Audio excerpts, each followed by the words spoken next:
Welcome back, everyone. So I wanted to give you guys some updates on the channel, on the house, just on some gaming things in general.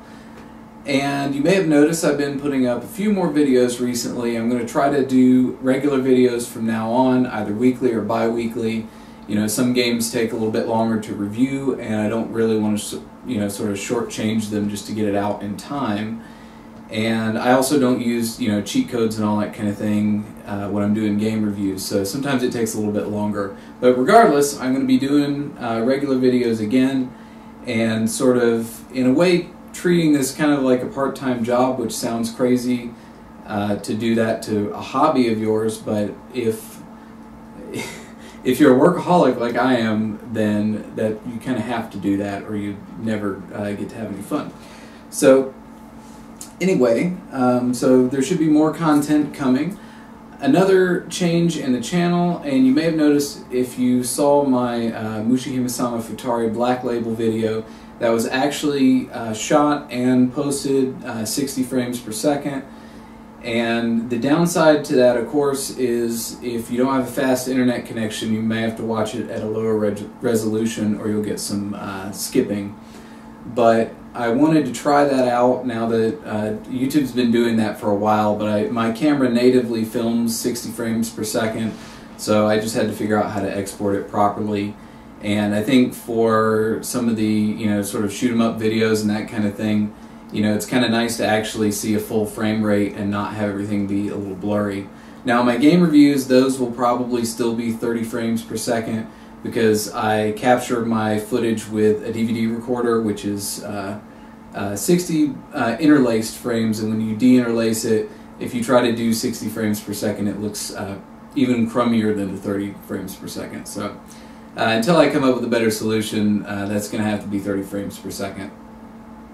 Also, I'm going to bring some friends into the channel to be guests and do some various things, so be on the lookout for that.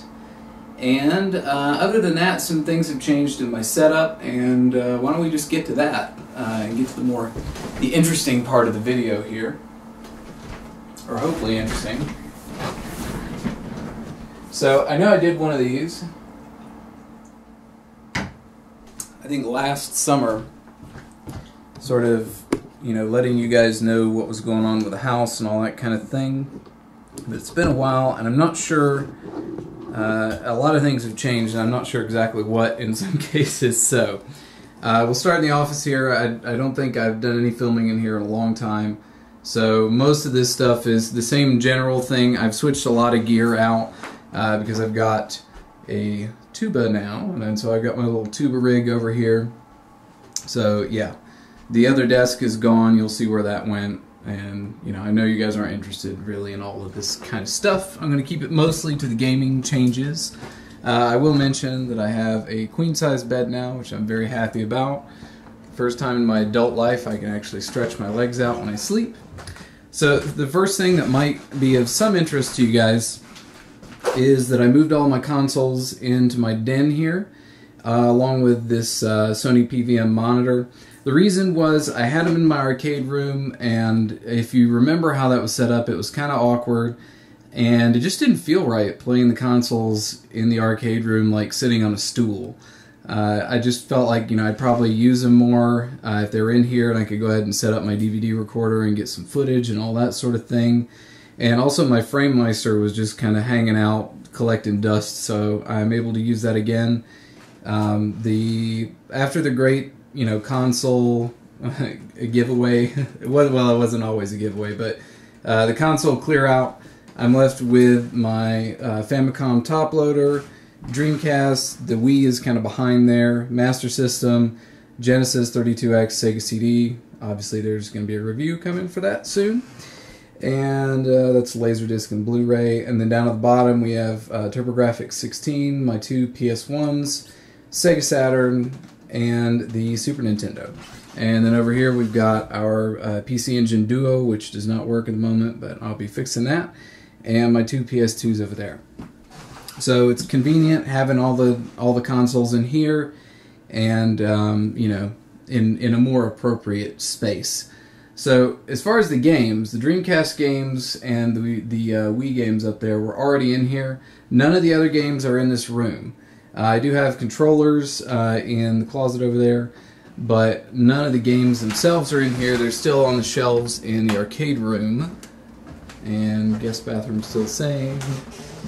And I'm not sure if I'm going to move them or not because, to be honest with you, it'd be kind of a pain to take all those shelves down and put them back up. And I don't care about walking across the house to get a game. So there's Joyce. I will show you, you probably won't be able to see this at all, but I did install some path lights out front and actually dug the grass up about a foot on either side and put some mulch in, which was a lot more work than I thought it was going to be. So any of you homeowners out there probably have done some things of that nature. Got to have plenty of boxes around to keep Joyce happy, and the kitchen's pretty much the same. So, as is my little library slash music listening room. So we'll get into the game room here. And some of you probably already noticed something. We'll get to that in just a second. So most of my machines are still, set up in the same manner. And then, like I said, in the closet here,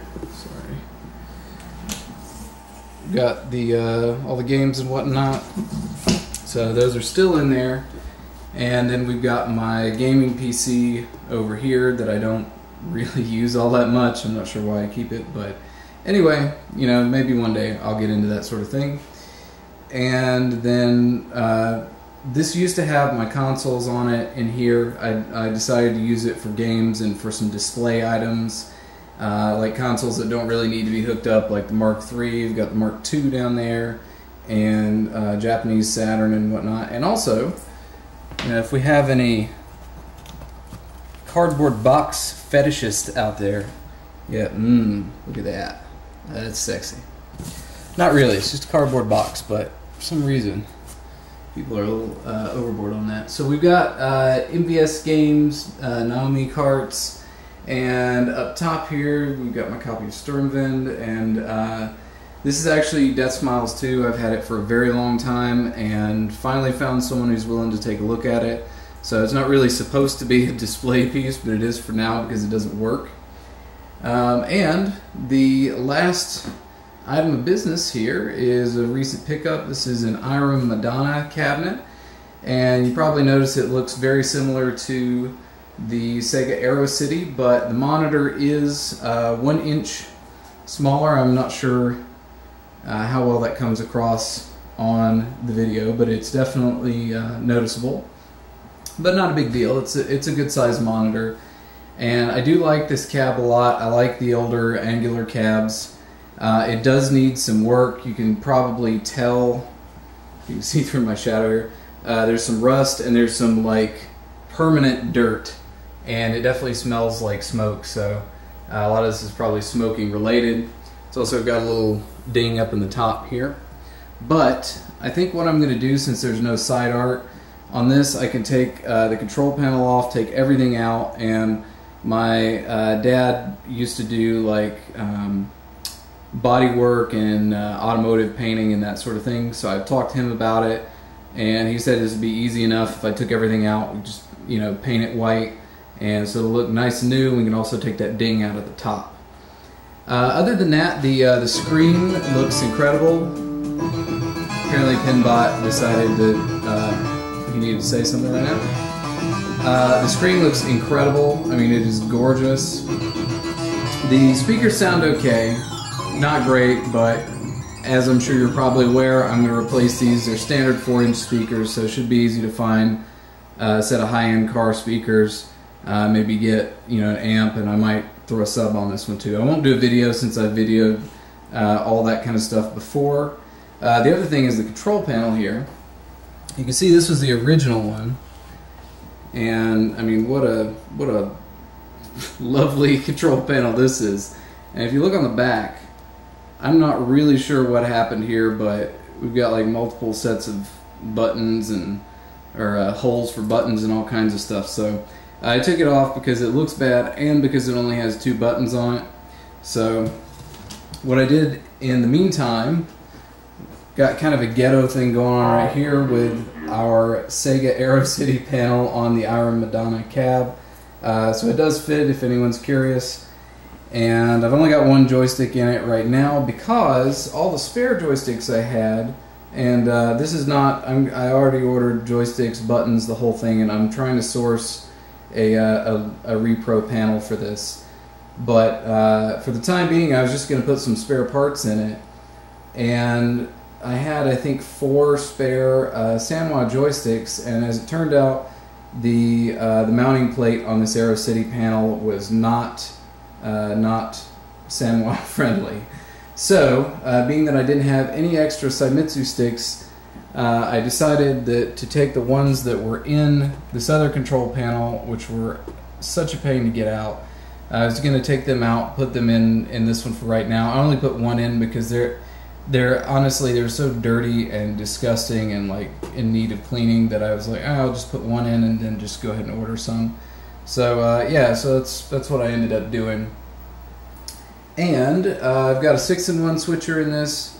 So right now it's running a lot of, basically all the Hori games that I had stored away. So it's got Bubble Bobble 2, Night Raid, Teenage Mutant Ninja Turtles, Ninja Baseball Batman, which I've got running right now. Thought that would be appropriate since it's an Iron cab. Also, Magic Sword and Death Smiles. So, yeah, pretty happy about this whole pickup. And in terms of the room here, it's more or less done. I will say that I'm looking for a cocktail to put over here, to put 60-in-1 in, and that'll kind of complete everything. So, and I almost forgot to mention, one of the things I found interesting about this cab is it is very much like the Aero City, but there are some interesting differences between the two, and this is probably not going to be of any interest to anyone except candy cab fanatics, who probably make up at least a percentage of my audience. So I'll go ahead and you know, let you in on the secrets here. So the main panels are the same. One of the interesting things is that the way you get into the control panel, there's only one keyhole instead of 2, which I think works a lot better. So you open that up, and this actually slides forward first. It's hard to do this with one hand. So it slides forward, and then you can see the mechanism there. The reason it slides forward, I'm not sure if you can see this, but it's kind of angled instead of flat here. So in order for it to get down in there, it has to do that. So well, I wondered why everything looked so close. Just thought it zoomed in there. All right. So much like the Aero, it's got this kind of looks like a hood thing for a car. Holds the thing up. But one of the interesting things that I found was the bezel here, and I'm not sure if I can even show this, but yeah, there we go. So instead of being held in by screws and you have to undo all the screws and move everything, it's actually just held in by clips. So if you rotate the monitor, rotating the bezel takes just a couple of seconds. Now the bad thing is my bezel, and I'm not sure, let's see, I'm not sure if you can see that or not, but it's actually a little warped at the top. I'm going to try to see if I can borrow a heat gun and try to fix that, but it does make it a little weird, like it doesn't really want to hold in. So that is the only potential pitfall of the bezel being that way. So now, without further ado, let's get to a little bit of gameplay. Okay, so I thought we'd play a little Night Raid. This is by Takumi, who's famous for the Giga Wing series and Mars Matrix. It's another shoot 'em up, and this was actually released on the PS1 in Japan only. And this arcade release is on the Taito GNet hardware, which is essentially PS1. So here's how you play the game. You've got your basic shot at the first button, and then you can collect these little triangle things. The more you collect, the higher up your score goes, but then you can also go into the negative if you miss them. So there's actually 3 scoreboards, one for high score, one for low score, and one for closest to 0. You can't collide with your enemies, and then your special move here is second button will send out this little doppelganger thing, and it has to recharge. And so it'll go out and it'll keep bouncing off enemies until you've run out of enemies on the screen, and then it'll go back to where you started. But you can actually control the direction you go, so there's a lot of stick waggling, which is a lot of fun, I think. It's not the most beautiful game in the world, but it is a lot of fun. So, like for instance, a lot of times it's better just to let the enemies kind of accumulate, and then you can try to get, you know, a higher combo there.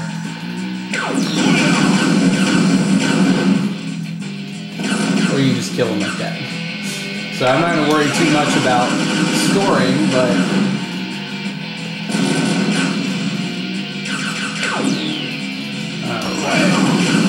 alright. And oh, that's the other thing. Listen to this power-up sound. Yeah, that's what I'm talking about. Alright, anyway. Try to hide my excitement a little better.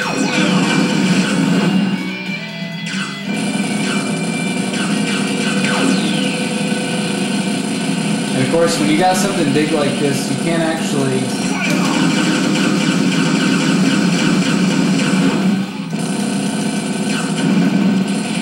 Yeah, when you got a mid-boss like that, sometimes you have to wait for other enemies to arrive, because you're not just going to keep bouncing off the same thing even though he's still there.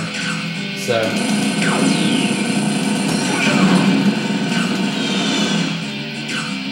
your little doppelganger attack does do a lot more damage though. So sometimes with slightly larger enemies, that'll take them out in one hit, which is kind of awesome.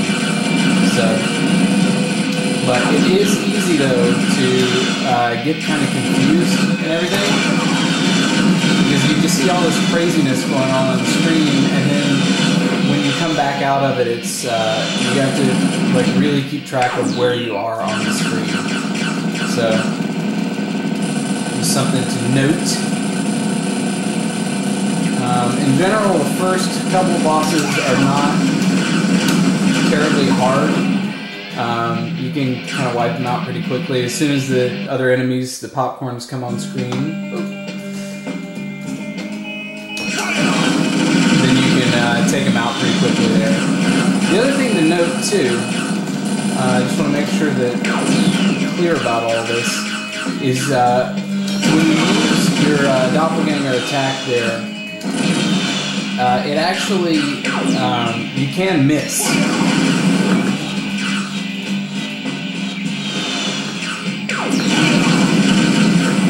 So if you shoot and you don't hit anything, you can kind of screw yourself there.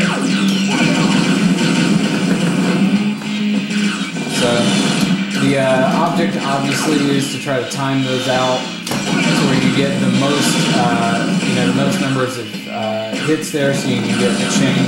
You can see the meter up on the top left. So I got 5 that time, which is not very good. Some of these enemies that take multiple hits, you can actually, bounce back and forth between them.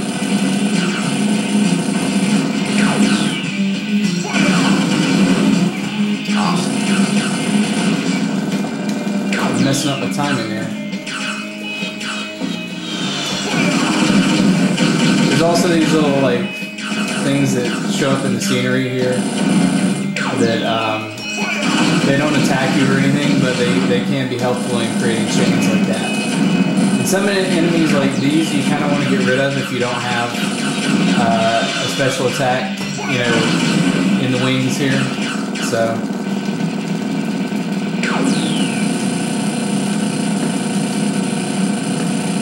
second boss is also not too hard if I remember correctly.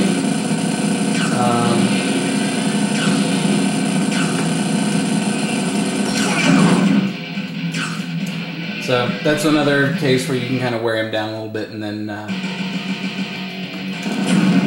yes, this is where things start getting serious here.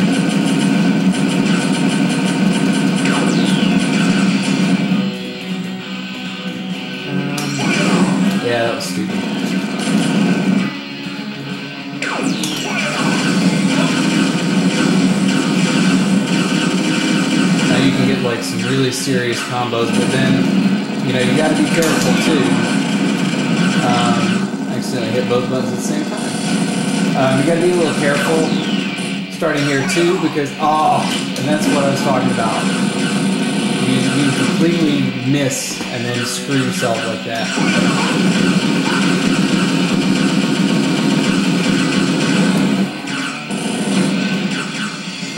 And just totally screw up your whole game. Pretty much immediately like that.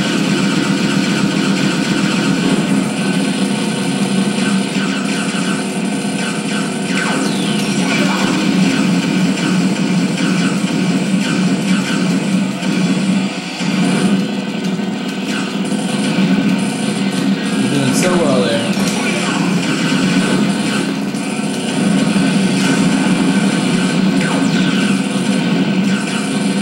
Yeah, and it can get like really confusing when you get to this part of the stage. So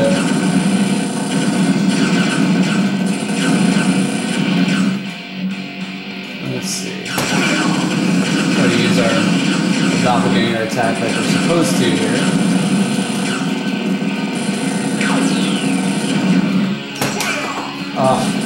See, and that, like I said, you can totally screw yourself like that.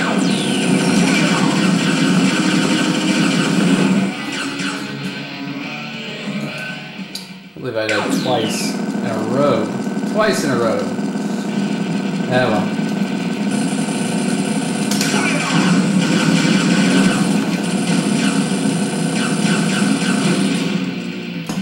Alright, we'll continue once.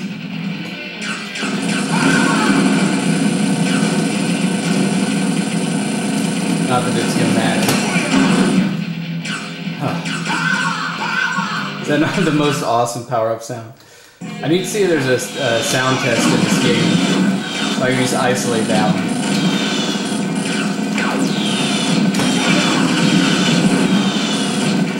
Yeah, so like, it really starts getting crazy at this point in the game.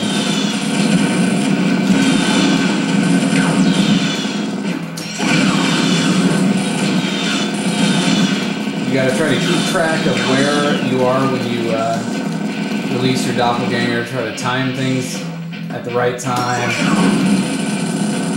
Try not to get hit by a million freaking bullets. Got no bombs left. Actually using the doppelganger attack more for shielding myself and having temporary invisibility here. Not that it did that much good.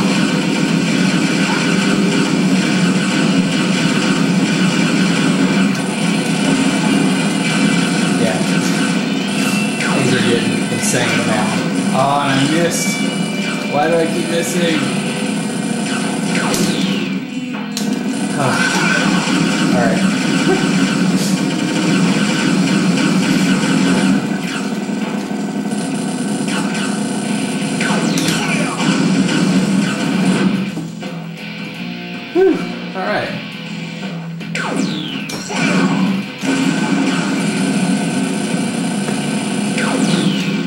Alright, so I'm going to just end it there before I embarrass myself anymore. So I hope you guys enjoyed, and thanks for watching.